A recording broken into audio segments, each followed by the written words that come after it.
ইরানের ইসলামী বিপ্লবী guard corps বা IRGC তাদের অপারেশন টু প্রমিস 4 এর পঞ্চম পর্যায়ের আক্রমণ শুরু করে বিশ্ব রাজনীতিতে এক নতুন কম্পন সৃষ্টি করেছে। রোববার এক নাটকীয় বিবৃতিতে ইরান দাবি করেছে তারা ভারত মহাসাগরে অবস্থানরত মার্কিন যুদ্ধজাহাজে বিধ্বংসী হামলা চালিয়েছে, যা ওই অঞ্চলের নিরাপত্তা সমীকরণকে পুরোপুরি বদলে দিয়েছে।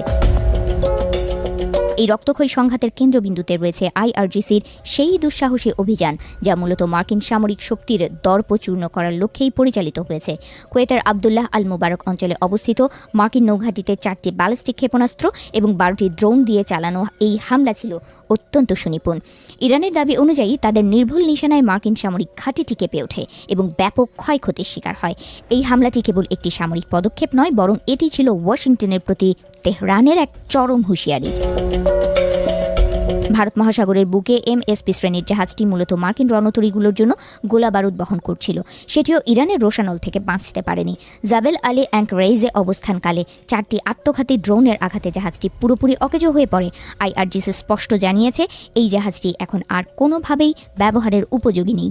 আক্রমণের ধার এখানেই শেষ নয়, বরং IRGC তাদের প্রযুক্তির শ্রেষ্ঠত্ব প্রমাণে ব্যবহার করেছে কদর 380 ক্ষেপণাস্ত্র। এই শক্তিশালী ক্ষেপণাস্ত্রের আঘাতে ধূলিসাৎ হয়েছে একটি MST শ্রেণীর কম্ব্যাট সাপোর্ট শিপ।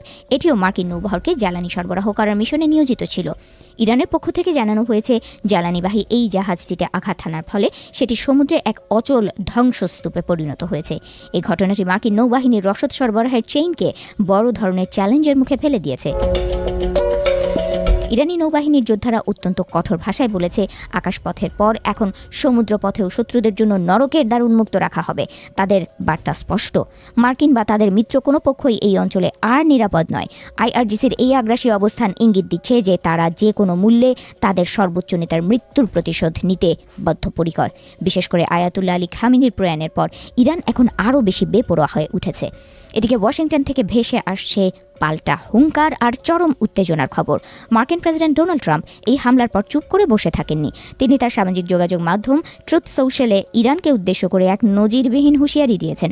ট্রাম্প সরাসরি বলেছেন যে ইরান যদি আর কোনো আঘাত হানার চেষ্টা করে তবে তাদের এমন শক্তির মুখোমুখি হতে হবে যা আগে কখনো পৃথিবী দেখেনি। ট্রাম্পের এই বার্তা সংঘাতের আগুনকে আরও উস্কে দিয়েছে। ট্রাম্পের এই কঠোর প্রতিক্রিয়া মূলত ইরানের সেই প্রতিজ্ঞার পাল্টা জবাব যেখানে তারা তাদের নেতার হত্যাকারীদের কঠোর শাস্তি দেওয়ার কথা বলেছিল। হোয়াইট হাউসের পক্ষ থেকে স্পষ্ট করা হয়েছে যে আমেরিকার স্বার্থে আঘাত লাগলে তারা হাত গুটিয়ে বসে থাকবে না। দুই পরাশক্তির এই রেষারেষি এখন আর কেবল কথার লড়াইয়ে সীমাবদ্ধ নেই, বরং তা সরাসরি ক্ষেপণাস্ত্র আর ড্রোনের যুদ্ধের ময়দানে রূপ নিয়েছে। পুরো বিশ্ব এখন তাকিয়ে আছে এই উত্তেজনার শেষ কোথায় তা দেখার জন্য। সামগ্রিকভাবে ভারত মহাসাগর থেকে কুয়েতের মরুভূমি পর্যন্ত এখন শুধু বারুদের গন্ধ আর যুদ্ধের হুঙ্কার। ইরানের এই অপারেশন টু প্রমিস 4 মধ্যপ্রাচ্যের ভূ রাজনীতিকে এক চরম অনিশ্চয়তার দিকে ঠেলে দিয়েছে।